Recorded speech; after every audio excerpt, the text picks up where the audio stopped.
They said it so casually, I almost believed them. Mom, pack a small bag. We're going on a family vacation. And I, foolish in the way only aging mothers can be, smiled like a woman receiving an overdue kindness, not realizing that the first lie always arrives, wrapped in something soft. I packed that bag the night before, smoothing each blouse as if preparing myself to be seen, really seen for the first time in years. I even polished my shoes with the old cloth I used to clean my husband's watch. I wanted to look presentable, respectable, like someone still worth bringing along. What I didn't know then, what I see now with the clarity of a woman who survived her own erasure, is that the moment those words left my daughter's mouth, the vacation had already ended, and the intervention had already begun, and the house they were trying to pry from my hands had already been counted as theirs.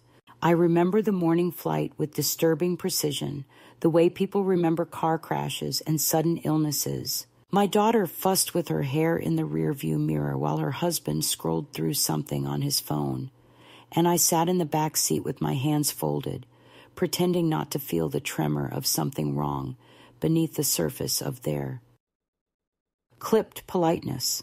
She kept calling me Mom in that strained tone she uses when she wants witnesses to think she's patient. And he kept avoiding my reflection in the mirror as if eye contact might give me too much power, too much awareness, too much opportunity to ask questions neither of them wanted to answer. Still, I tried to be hopeful. Hope is a kind of muscle. Women my age are conditioned to keep flexing long after it's been torn. At the airport, everything felt rehearsed. Their synchronized smiles, their hurried pace, the way they guided me just a step behind them like a child they hoped would wander in the right direction without making noise. I should have known then. I should have paid attention when the girl at the counter asked if we were checking bags, and my daughter answered for me before I opened my mouth. I should have questioned why my boarding pass looked different from theirs, why they exchanged a quick look when I tried to read it. But the truth is, I wanted so desperately to believe that for once they wanted my company, that I ignored the cold flutter in my chest begging me to open my eyes. We sat near the gate, or rather I sat while they hovered just far enough away to whisper. I heard fragments, timing, paperwork, she'll cooperate. But I couldn't make sense of the puzzle before they snapped back into character with bright, too wide smiles. My daughter placed a hand on my shoulder, the way someone pats a dog before going inside. Mom, don't stress yourself. We're all tired. Let's just enjoy this time together. Her fingers were light, but her message was heavy. Stay soft, stay quiet, stay manageable. At that point, I still believed silence was the price I paid for belonging. Then, suddenly, a man with a badge approached us. He wasn't TSA, and he wasn't staff. He introduced himself with a polished voice that slid over my skin like disinfectant. Mrs. Harlow, we're looking forward to talking with you today. The crew's already getting set up. Crew, not crew as in flight crew. Crew as in cameras, microphones, staged concern, orchestrated emotion. I looked to my daughter, seeking some explanation, but she avoided my eyes with the guiltless skill of someone who had practiced. Her husband cleared his throat and muttered, "It's going to help everyone, Mom. Don't make this difficult." That was the moment the floor shifted beneath me. That was the moment the word vacation wilted and died. He escorted us down a hallway I'd never noticed before, something behind a sliding door marked with an unassuming sign, and I felt my breath beginning to shorten as we passed lights and cables and the faint murmur of people adjusting microphones. They placed me in a small waiting room filled with bright-colored posters and affirming slogans that felt sickeningly mismatched to the dread rising inside me. My daughter was suddenly chirping like a performer warming up, rehearsing lines under her breath about concern and safety and losing track of things. Her husband signed something on a clipboard with the confidence of a man who believes he is doing something righteous. I sat there gripping the straps of my purse, feeling each second stretch and tighten around my ribs. I didn't understand the full shape of the trap yet, but I understood betrayal, that old, familiar taste that arrives without warning. My daughter glanced at me briefly, her face carefully arranged into sympathy for an audience that wasn't even in the room yet. "Mom, just be open-minded. This is for your own good." That sentence, more than cameras or contracts or staged interventions, was the true beginning of the story. Because nothing cruel ever arrives as cruelty. It arrives as care, spoken through clenched teeth. Then the door opened, and I heard it, the unmistakable thrum of a studio beyond the hall, voices and footsteps moving with purpose. Not a family vacation, but a production set. Not a moment of togetherness, but an ambush shaped like love. And in that instant, as the overhead lights hummed and the air conditioner rattled above my head, the truth slid into place. I wasn't being invited on a trip. I was being escorted into a narrative, one written by people who had already decided who I was, what I needed, and what they deserved to take from me. The house. My house. The place where my husband's coat still hung in the hall, where the kitchen smelled faintly of lemon oil, where every floorboard knew the weight of my steps. They were here to extract it from me like a tooth. I breathed slowly, letting the shape of the truth settle, heavy and unwelcome, but clarifying. For the first time in years, I felt something sharper than resignation. Not anger. No, anger is loud and childish. What I felt was recognition, the cold, clean understanding that the people who claim to love you can sometimes be the ones who quietly study the locks on your door and the weaknesses in your heart. I straightened my back, smoothed my blouse, and folded my hands in my lap, because if they wanted a spectacle, I would give them something they didn't expect. I would give them a woman who had finally opened her eyes. I realized something irreversible had begun the moment they led me from that small waiting room into a hallway washed in the kind of fluorescent light that bleaches the world of softness and mercy.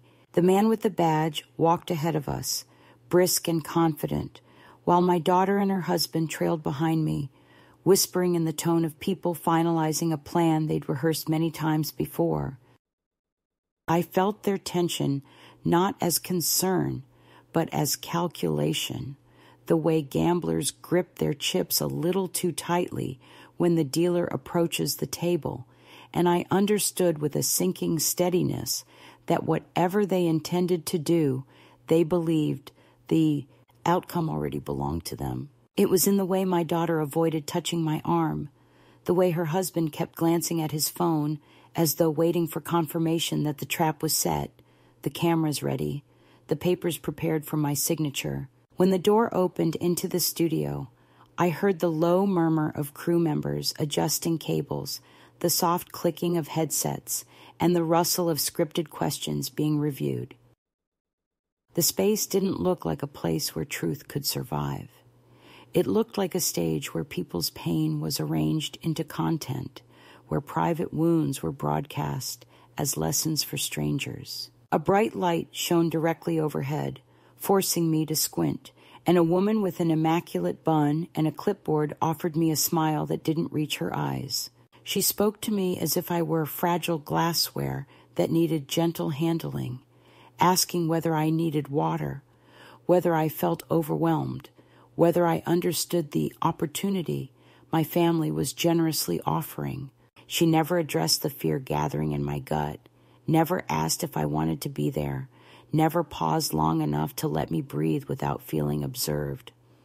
Her politeness was a thin veil stretched over the firm grip of a machine already in motion.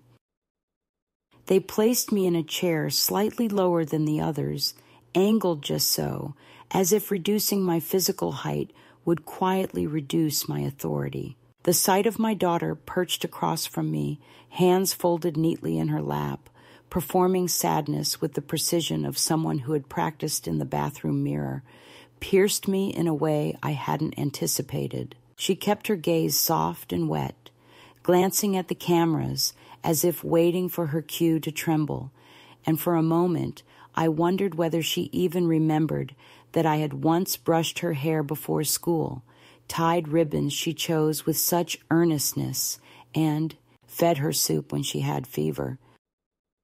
Now she looked at me like I was a burden she regretted having to carry, a weight she planned to put down in front of a national audience under the guise of compassion. The host approached with that polished charisma meant to disarm, extending a hand toward me while simultaneously signaling to a cameraman.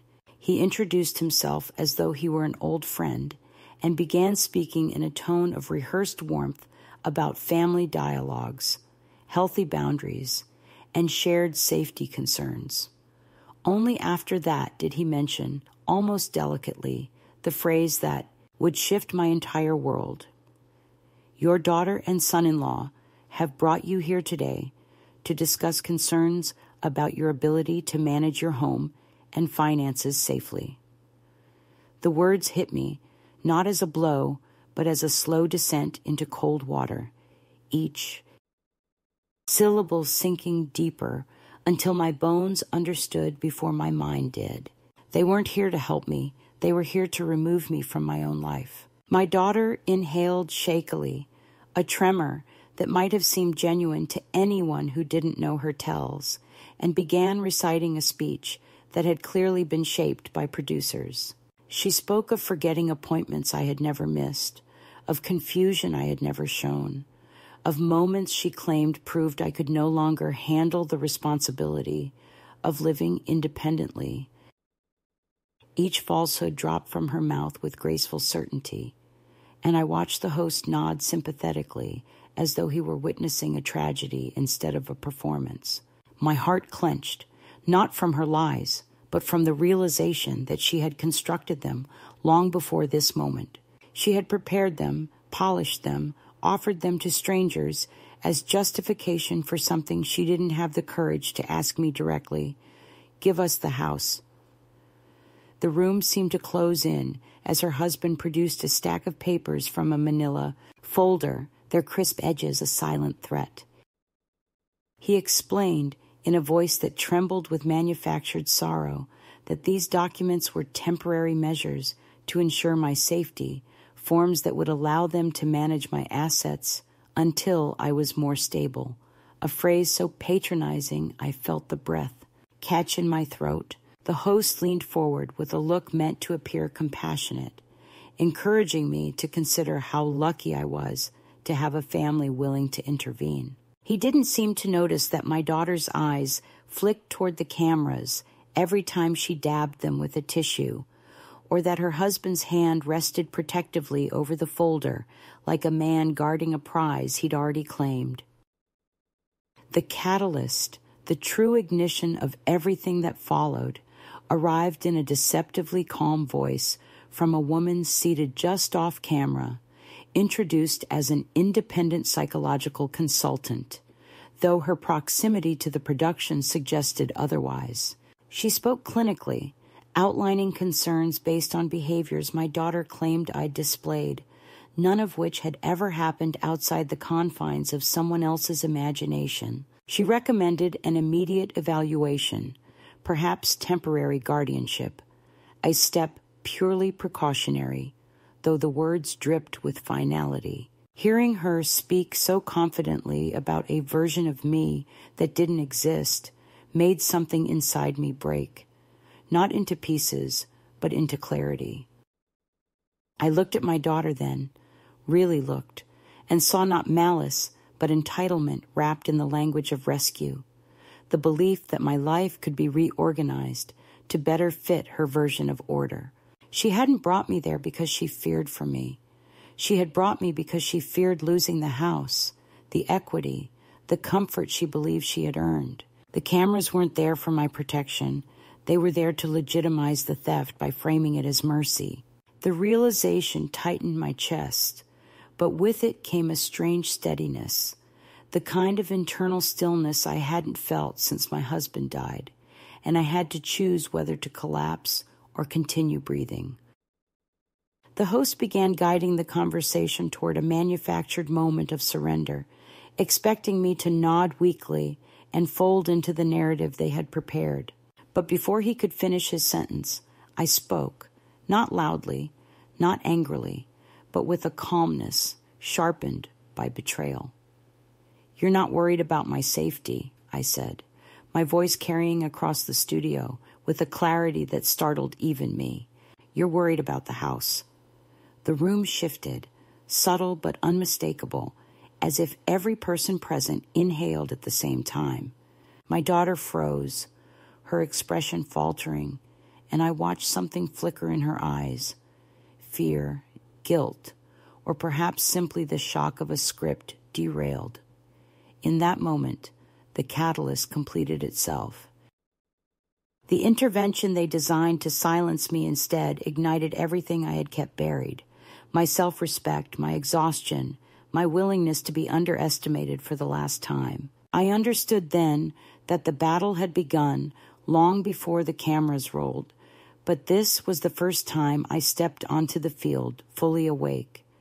And for the first time in years, I felt the ground beneath me steady rather than slipping away. The quiet worsening began the moment I refused to fold myself into the polite little tragedy they had scripted for me. And although no one in that studio said a harsh word aloud, the shift in the air was unmistakable, as though a window had slammed, shut somewhere behind me, sealing off the last exit they thought I might try to use. Silence became the weapon of choice, a weapon far more precise than shouting ever could be, because silence allows cruelty to disguise itself as concern, and concern to shape itself into a cage. My daughter blinked rapidly, as if trying to recalibrate her expression back into soft sorrow after it had cracked, though the thin line of irritation now dug itself into the corners of her mouth, and her husband tightened his grip on the folder, containing those predatory papers, clearly debating whether insisting harder would make me appear unstable enough to justify everything they had prepared. The host, ever the professional, attempted to smooth the rupture with a rehearsed half-smile, leaning toward me with an over-enunciated gentleness that felt like someone speaking to a frightened animal, and he began to offer explanations about misunderstandings, family miscommunications, and the importance of staying open to the idea that my daughter was acting out of love. His words were soft, but the pressure behind them was firm, and I understood he was trying to guide me back onto the path the production team had laid out, the path where I would hesitate, become overwhelmed, and ultimately surrender control for the sake of peace. It was an old trick, a familiar manipulation dressed in new clothing, the same soft coercion I had endured for years in quieter forms. The mom, let us handle it. The you don't need to worry. The you're making this harder than it has to be. Now, it had lights, microphones, and a national audience waiting to watch me crumble. When I didn't respond the way they needed, the temperature in the room seemed to drop. The so-called psychological consultant shifted in her seat and began taking notes with an almost theatrical flourish, as if she intended to construct a narrative of paranoia or stubbornness based solely on the fact that I refused to negate my own sanity to make the show run smoothly. Each stroke of her pen felt like a quiet accusation, though she never lifted her eyes to meet mine, and I understood that in her report I would not be a woman defending her autonomy, but a case study demonstrating resistance to support. Meanwhile, my daughter's breathing turned shallow, the way it always does when she feels cornered, and yet she still avoided looking at me directly, as if eye contact might force her to see the full shape of what she was doing. A producer approached the host with a cue card and whispered something under his breath, something I couldn't hear but could easily decipher, because he straightened and adjusted his posture with the urgency of someone preparing to seize a narrative. Slipping through his fingers, he began asking questions that sounded innocent unless you knew the trap embedded in them. Questions crafted not to illuminate truth, but to craft a portrait of an aging woman who was unable to perceive her own decline. He asked whether I ever forgot dates, whether I ever got turned around while driving, whether I ever struggled with small tasks at home. All questions designed to ensure that if I answered yes, I would appear incompetent, and if I answered no, I would appear defensive. It was a structure meant to collapse inward no matter where I stepped, a conversational maze with only one exit: surrender. I felt the familiar tightening in my chest, not of fear, but of restraint, because I knew that raising my voice or showing anger would only confirm the image they were trying to paint. So I responded with calm precision, offering answers that were neither evasive nor embellished, recounting my routines and habits with clarity that surprised even me. And with each sentence, I watched the consultant's pen slow, falter, reconsider. It wasn't enough to save me from the ambush, but it was enough to complicate their tidy narrative, and that alone gave me a sliver of satisfaction. My daughter tried again, her voice softening as she leaned forward with a carefully crafted tremble, speaking of times she claimed I had repeated myself, of moments she insisted I seemed confused, of conversations she swore had taken place, but which never happened in any world except the one she had built to justify her fear of losing control. Each example she offered carried the faint scent of exaggeration, of memory bent and stretched until it snapped. And I saw how she looked to the host after each statement, waiting for his approving nod, as though she were a student delivering a memorized speech. Her husband chimed in occasionally with gently phrased concerns, but the hollowness in his eyes betrayed his true focus: the financial implications of a house with no mortgage and decades of appreciation. Their words didn't wound me the way they might have once.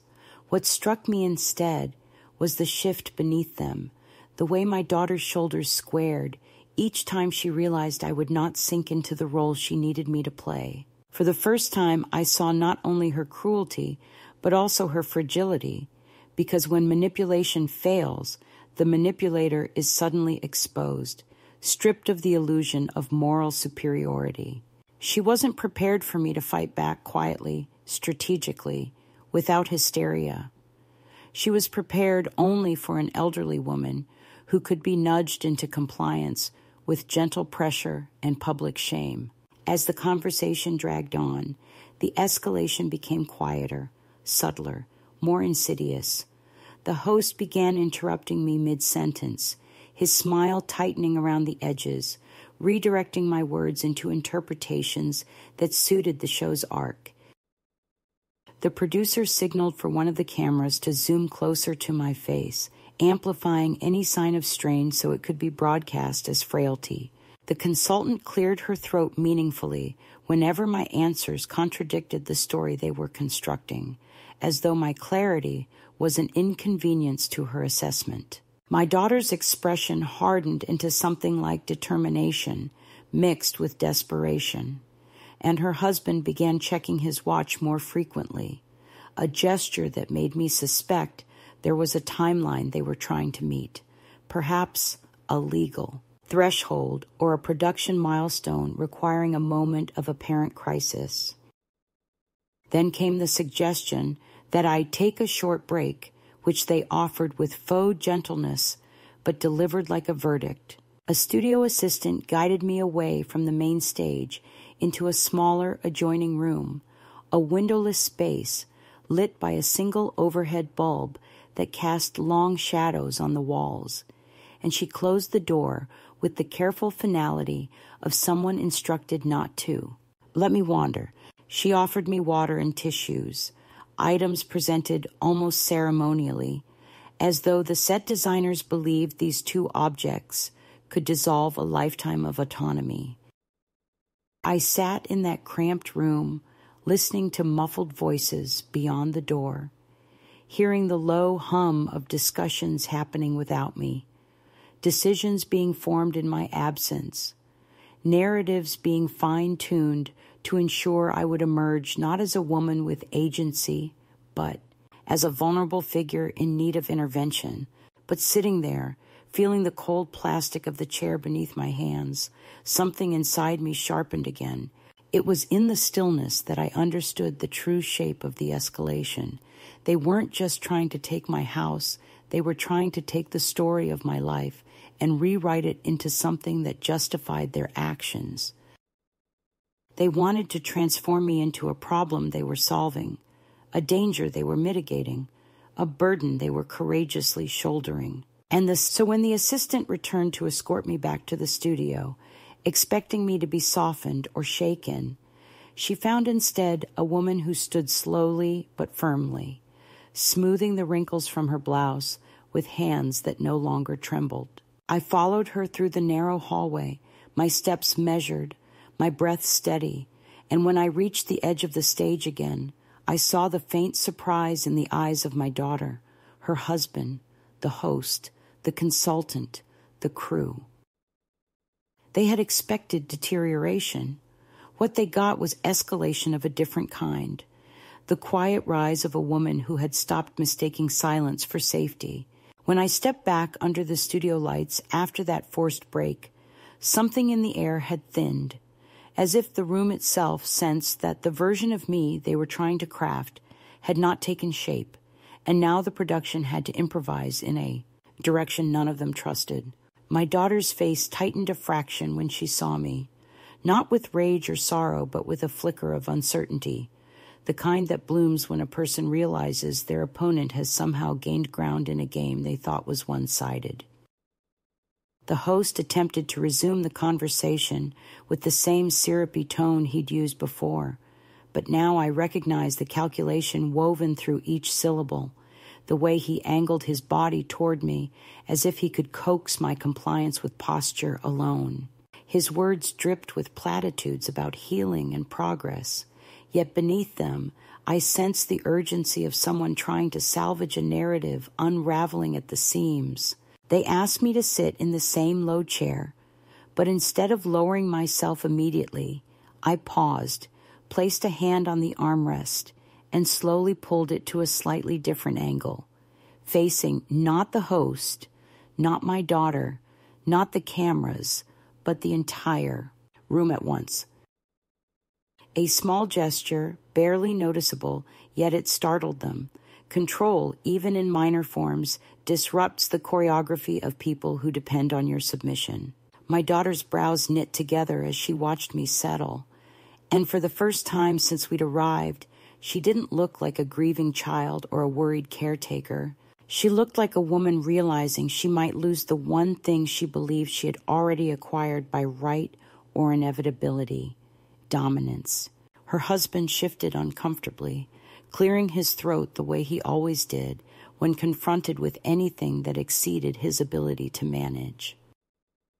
The consultant adjusted her papers, perhaps preparing to steer the conversation toward diagnosing my resistance as yet another sign of instability, but the host cut in with a question crafted to corner me emotionally. He asked me to reflect on the moment I first noticed I needed help, and I listened to the phrasing with an almost clinical detachment, recognizing the trap embedded inside it. Answer with vulnerability, and I validate their concerns.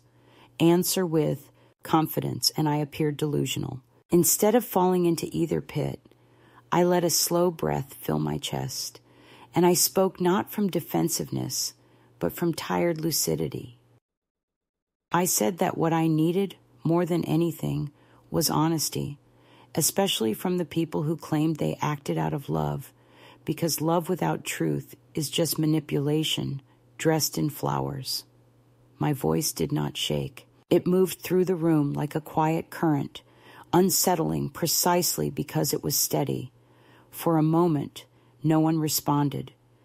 The crew stopped adjusting equipment. The consultant lowered her pen. The host blinked, and behind that professional mask, something tightened, a sign that he knew the conversation had slipped out of its assigned lane. My daughter opened her mouth to speak, then shut it again, as if she needed to swallow whatever line she had memorized. I watched her struggle with it, the tension between maintaining her performance and confronting the fact that I was not following the choreography she had built her choices upon. It was a peculiar agony to witness, a strange mixture of pity and recognition, because I understood then that she wasn't simply trying to take my house out of greed or cruelty alone. She was trying to erase the part of me that made her feel inadequate by comparison. Weakening me was her way of strengthening herself, and yet she did not see the wound she carved into herself every time she carved into me. The shift became undeniable when I asked the host a question he had not been prepared to answer. Why had no one spoken to me privately before orchestrating this spectacle? Why had my autonomy been treated as a negotiable asset to be debated among strangers rather than as the foundation of my life? It was the question no one in that room wanted addressed, because the answer, if spoken honestly, would expose the entire charade. My daughter's husband tried to interrupt, fumbling through phrases about timing and coordination, but the host lifted a hand to silence him because the moment was too potent to dilute with clumsy explanations. He attempted a polished reply about mediation and shared spaces, but my gaze held his long enough that he faltered. I saw it, the moment he recognized that I was not the fragile elder they hoped would wilt under pressure, but a woman who had lived too long, lost too much, and learned too deeply to surrender herself for someone else's convenience. Behind him, one of the producers gestured to the consultant, urging her to speak, perhaps to refocus the narrative back toward concern. But when she cleared her throat and tried to resume her clinical tone, I simply listened with an expression so calm it disarmed her. She listed symptoms that did not belong to me, examples that had been fed to her through the distorted lens of my daughter's anxieties. And when she finished, I responded by describing my routines in precise detail, recalling dates, names, responsibilities, all with the clarity of a woman who has spent decades keeping every corner of her world in order because no one else ever would. The consultant's eyes flickered, her certainty cracking, not because she believed me entirely, but because she could no longer rely on the preconceived narrative she had been handed upon arrival. Then something happened that none of them expected.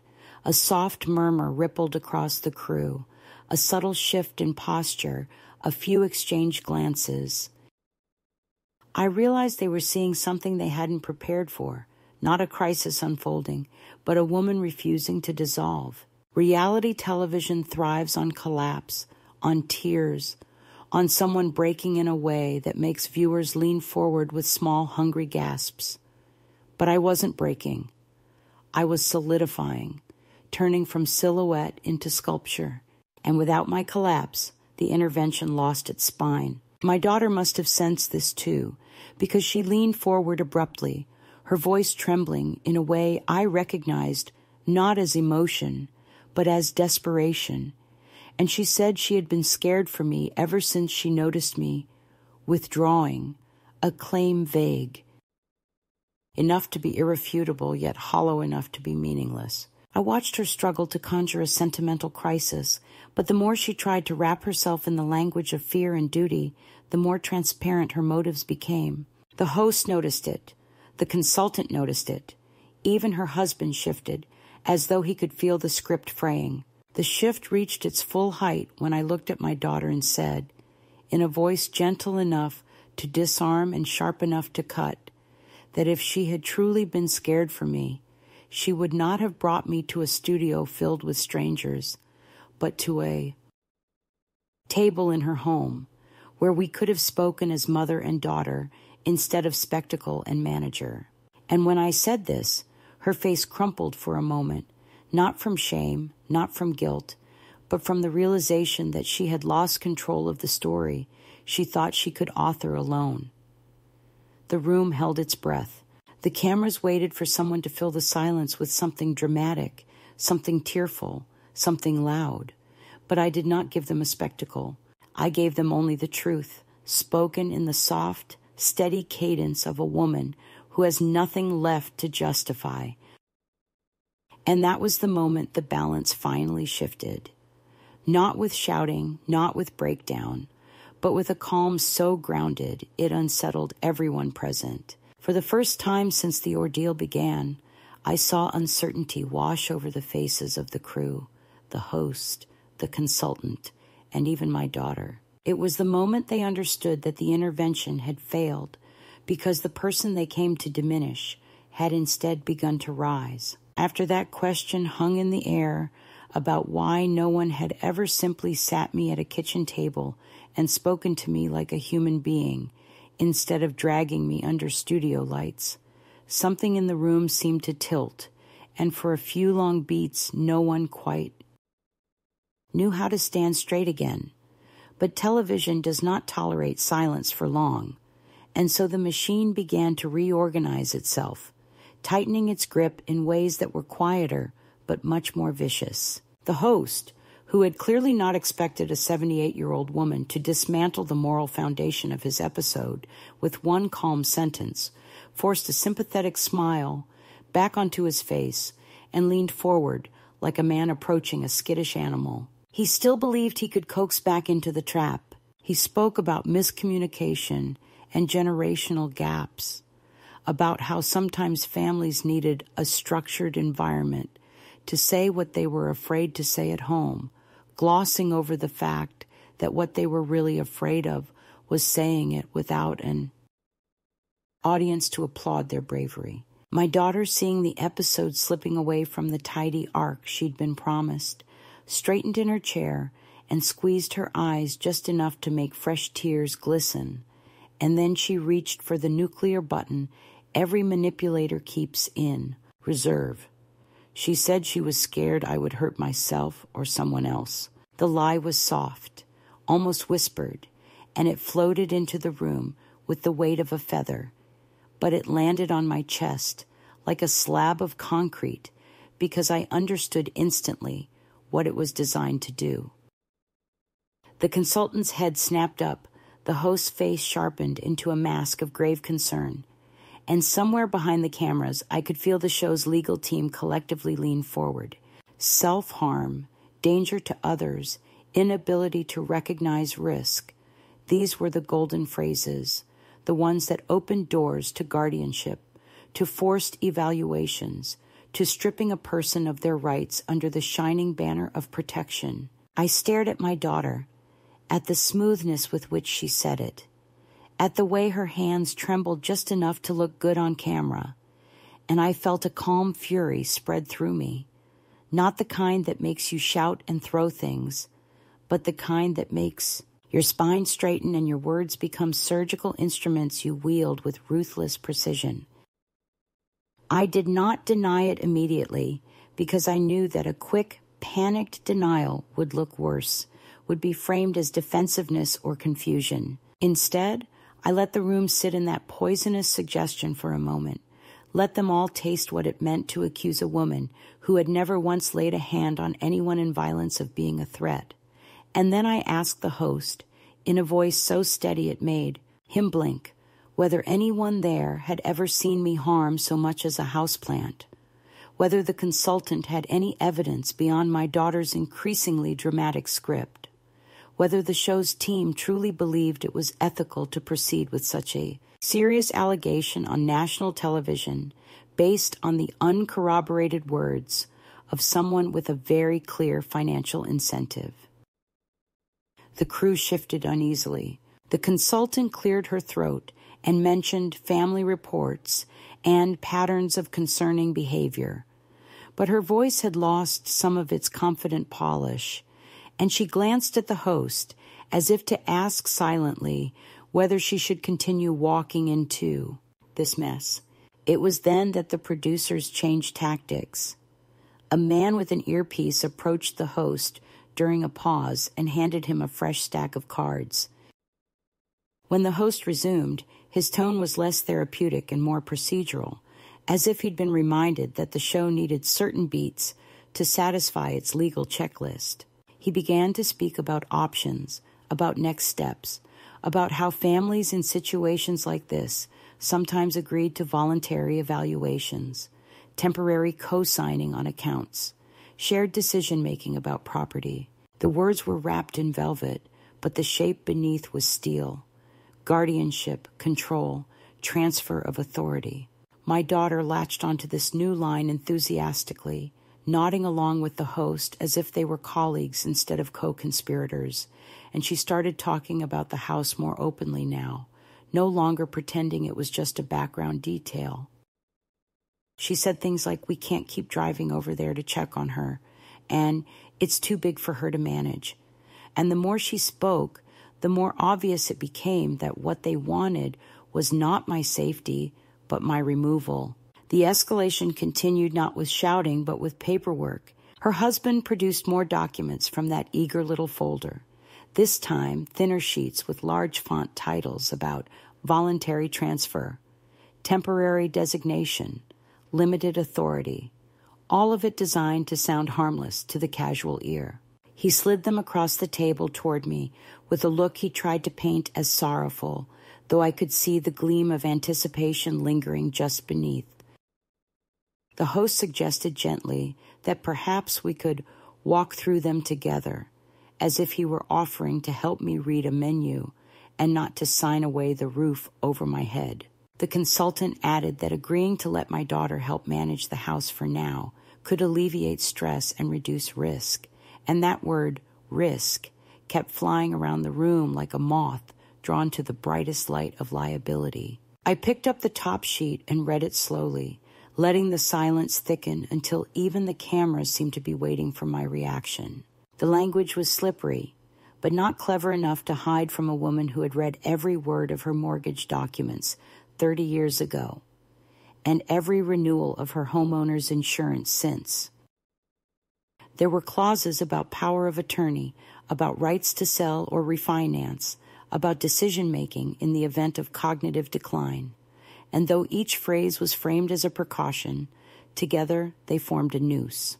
I looked up, held the page delicately between two fingers, and asked the host whether the show routinely facilitated legal transfers of property on air, or if I was a special feature. That's when the second escalation spilled firmly out of the studio and into the broader world.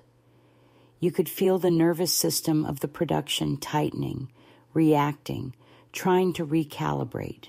The host backpedaled, insisting they were merely presenting options, not forcing my hand, and that any legal decisions would be entirely up to me. A lawyer suddenly appeared at the edge of the set, introduced as independent counsel, though his tie matched the consultant's clipboard tabs a little too neatly for my liking, and he began explaining that I was under no obligation to sign anything. Today, that this was simply a conversation starter.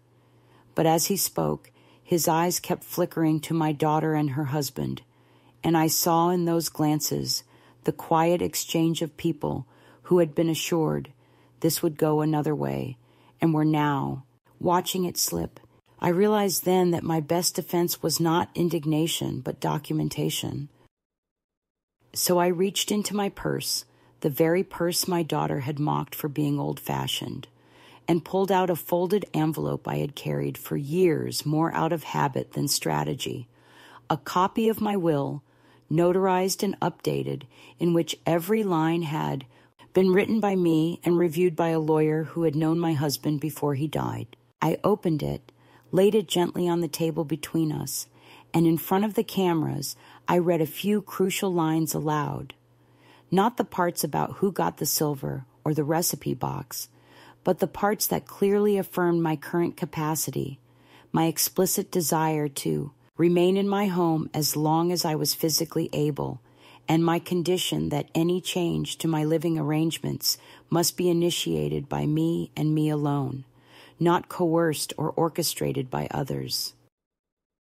The power in the room shifted again, but this time it didn't swing back their way. My daughter's face drained of color as she realized I had outflanked her before she even arrived at the studio, and her husband's jaw tightened with that particular male frustration reserved for moments when a woman over 70 refuses to play dumb. The host, sensing both danger and good television, asked if I would be willing to provide a copy of the document for their legal department to review, trying to spin this unexpected show of preparation into something he could still shape into an inspirational arc.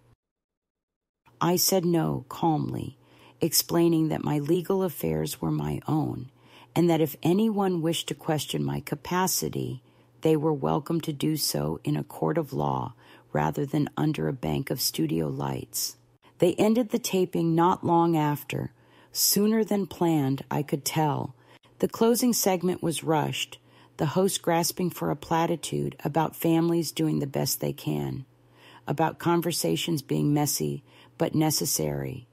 But the usual neat bow of resolution never appeared. I did not hug my daughter for the cameras. I did not sign anything. I did not promise to consider their proposals. It began with phone calls, first from my daughter, her voice shaking with indignation as she accused me of humiliating her on national television, then from her husband, whose tone carried the brittle edge of someone who believed he'd been robbed of a sure thing. They told me the episode would still air, that millions of people would see how stubborn and unreasonable I was, and that once the world saw, I'd have no choice but to admit I needed help. The threat won on heavy cream paper from a law firm I'd never heard of, informing me that my daughter and her husband were exploring options for establishing guardianship in light of concerning behaviors documented in a forthcoming broadcast. Another slick and colorful from the network itself, thanking me for my participation and noting that any claims I wished to dispute should be submitted in writing within a very specific, very short window. The language was polite, almost friendly, but threaded through it was the confidence of people who assumed I wouldn't read closely, who assumed a woman my age would be too confused or exhausted to understand the implications of what was being laid out. My neighbors began to notice things too. A car idle outside my house longer than seemed reasonable, its occupants pretending to check directions on their phones. A young woman in a branded jacket leaving a flyer at my door with information about support services for at-risk seniors, the logo of the network printed discreetly at the bottom. Once, I caught sight of a camera lens peeking over a hedgerow across the street, pulled back quickly when I stepped outside. The show wanted more than my story. It wanted my aftermath, the fallout, the broken pieces. They hoped I would crack under the combined weight of legal threats, family pressure, and the looming broadcast. And when I didn't, they shifted again. It was around this time that my grandson called, the one who still remembered how my kitchen smelled when I baked, who had watched the world teach his parents that appearances mattered more than loyalty, and had quietly disagreed. He told me, in a voice that balanced on the edge between anger and heartbreak, that he'd overheard his parents discussing the episode, bragging that it would make them look like heroes, that America loved a good story about kids taking charge. He asked me if I was all right, if I needed anything, if I wanted him there the night it aired. I told him I was fine, that I had lived through worse, that I had an appointment with my own lawyer, and that I would rather he watched as a witness, not as a shield. The truth was, hearing his voice reminded me why I was fighting at all, not only for my house or my autonomy, but for some scrap of dignity that might reach him through the static and teach him that you do not let people rewrite you out of your own life. My lawyer, a woman 10 years younger than my daughter, but old enough to know how quickly people lose their scruples when property is involved, read the network's letter and the guardianship threat with the kind of slow, simmering fury I found comforting. We gathered medical records, utility bills, bank statements, all the little tangible proofs of a life competently managed. She had me sign a statement affirming that any attempt to portray me as unable to handle my affairs would be contested, and she sent copies on her own firm's heavy paper to the show, to the law office that had written me, and, at my request, to my daughter. The words were simple, unemotional, final. I was of sound mind, I had legal representation, and any further attempts to bully or coerce me under the pretense of care would be treated not as concern, but as harassment. As the air date approached, the escalation reached its tightest coil. My daughter called less and texted more, long messages peppered with phrases like, "You're forcing our hand," and "We tried to do this the easy way." She began posting carefully curated updates online about caring for aging parents, painting herself as the exhausted heroine of a story whose antagonist was, apparently, the woman who had once held her feverish body through a night of croup. I received 3 different pamphlets in the mail for assisted living facilities, their photos full of smiling gray-haired people playing bingo under fluorescent lights. Someone, my daughter, the show, perhaps both, wanted me to absorb the message that the world had already decided where I belonged. Instead, I cleaned my house. I polished the wooden banister my husband had sanded by hand, wiped down the frame of the front door, straightened the photographs on the wall, him in his Navy uniform, the children when they still liked to sit on my lap, the garden in bloom. I baked a batch of lemon cookies, not because anyone was coming over, but because I wanted the air to smell like something I had chosen, not like fear. On the coffee table, I placed a neat stack of documents. My will, my lawyer's letter, my tax returns, my property deed, not as a defense for anyone else, but as a reminder to myself that my life, in all its ink and effort, was real and intact, no matter how they tried to edit it into something pitiable. By the time the episode finally aired, and those 8 million strangers gathered in their living rooms to watch what they thought would be my undoing, the second escalation had already done its work. It had tested the strength of every boundary I had, pressed against every soft spot in my heart, dragged ancient guilt and fresh anger up from the depths of my chest. It had shown me exactly how far the people who shared my blood were willing to go to secure a future for themselves at the cost of my present. But it had also shown me something else, something they had not counted on, that I was no longer willing to disappear quietly so others could feel more comfortable. The night the episode aired, I sat alone in my living room with the curtains half drawn, the soft hum of the refrigerator in the background, and the faint scent of lemon cookies still lingering from the batch I had baked that afternoon, not for comfort, but to reclaim the air of my home from the sour anticipation that had hung in it all week. I didn't plan to watch the broadcast, not because I feared what it would show, but because I already knew what it would attempt to do, how it would splice my pauses into confusion, my restraint into frailty, my calm into detachment, and how it would inflate every manufactured tear my daughter shed into evidence of her supposed devotion. Instead, I let the television play quietly in the other room, muted, as if it were a distant storm rolling over someone else's house, and I waited for the moment that mattered, the moment when the world would believe it knew me, when millions of strangers would feel entitled to their judgments, when my daughter and her husband would finally see the edited version of themselves that they had hoped would win them sympathy. But I did not sit there trembling or shrinking. I sat with my back straight, my hands folded in my lap, and the documents proving my autonomy arranged neatly on the table beside me like loyal witnesses. It was sometime around 8:45, judging by the fading light on the wall, when my phone began to vibrate with the first wave of messages, not from my daughter, not from the man who wanted my house, but from neighbors, former co-workers, even acquaintances I had not spoken to in years, all of them sending variations of the same bewildered reaction. Shock at the grotesque spectacle of the episode, outrage at the manipulation so blatantly displayed, disbelief that my own family would parade me like a problem in need of correction. Some wrote long paragraphs filled with fury on my behalf. Some wrote only a sentence or two. But in every message, there was the same undercurrent. People saw what my daughter had not expected them to see. They saw me. They saw the calm dignity she had tried to frame as confusion.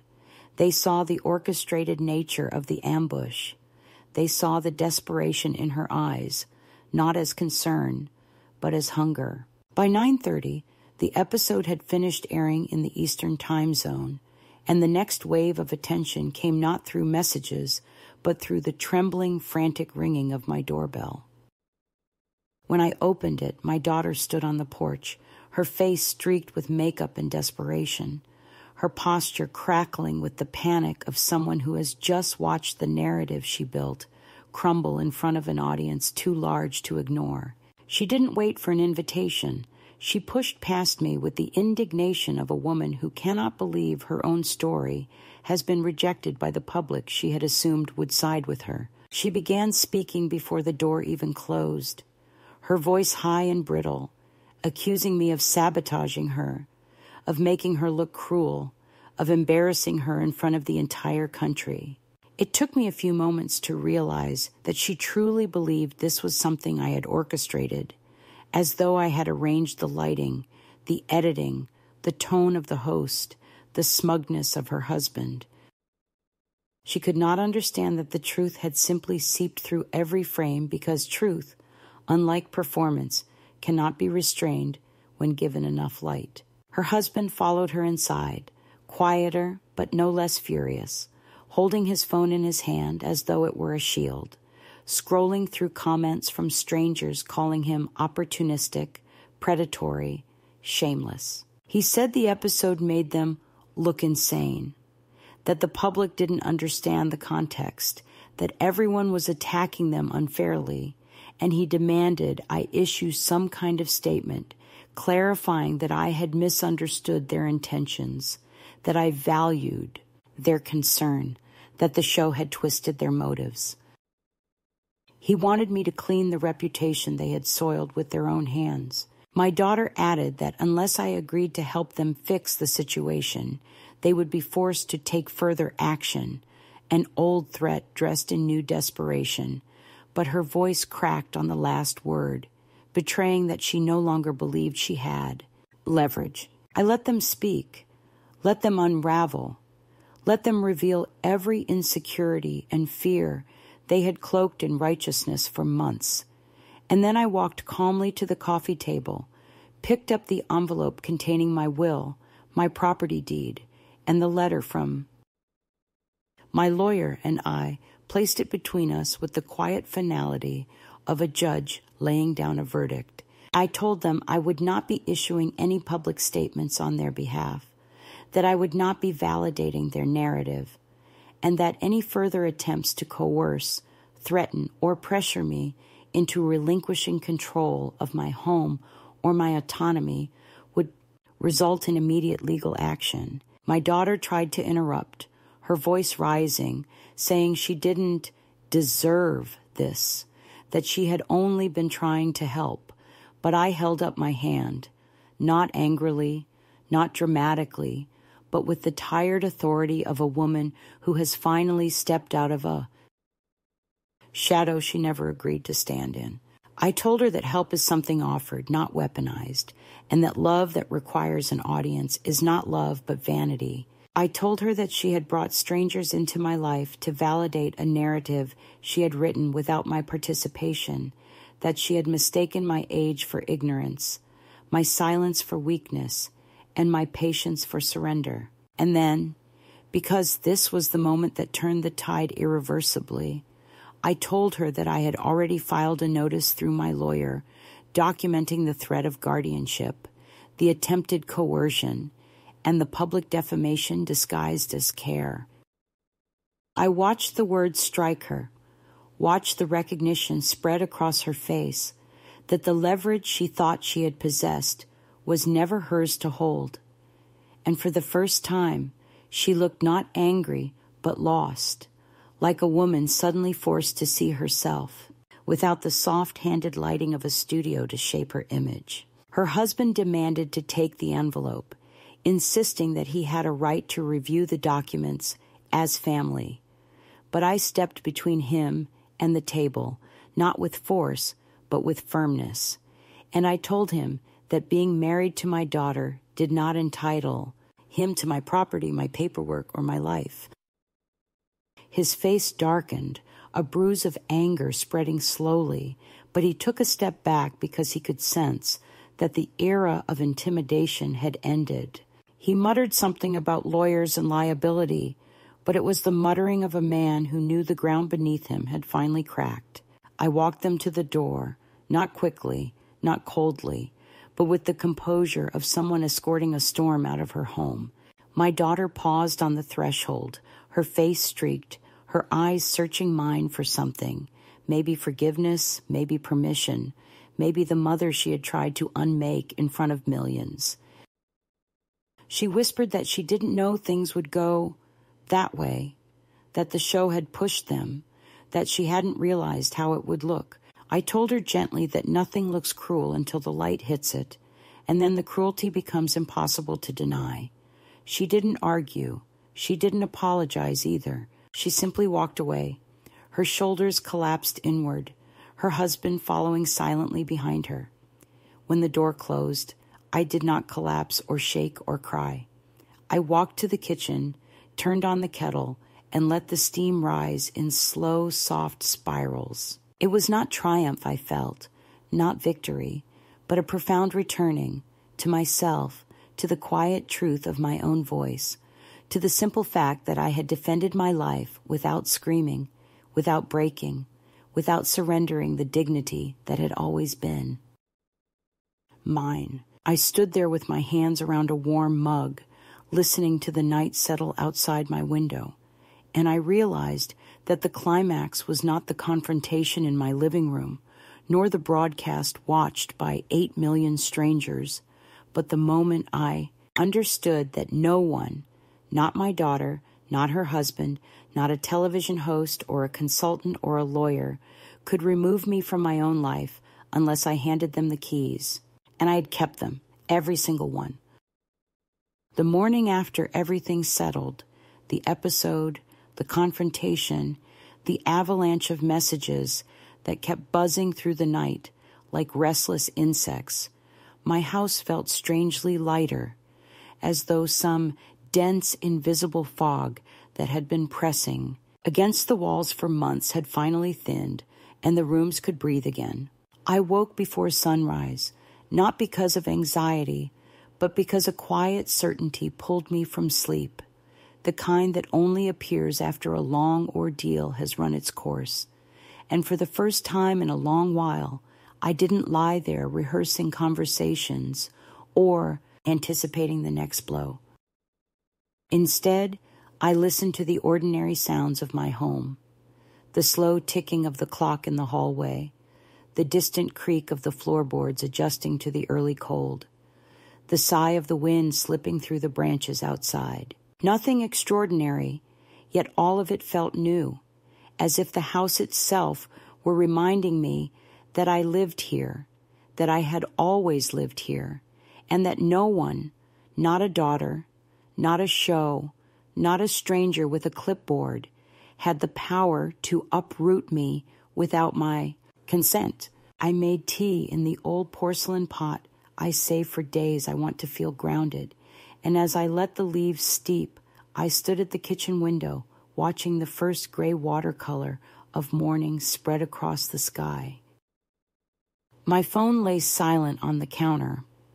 I had turned it face down the night before after the final message arrived from my daughter, a short, disjointed line about needing time to think.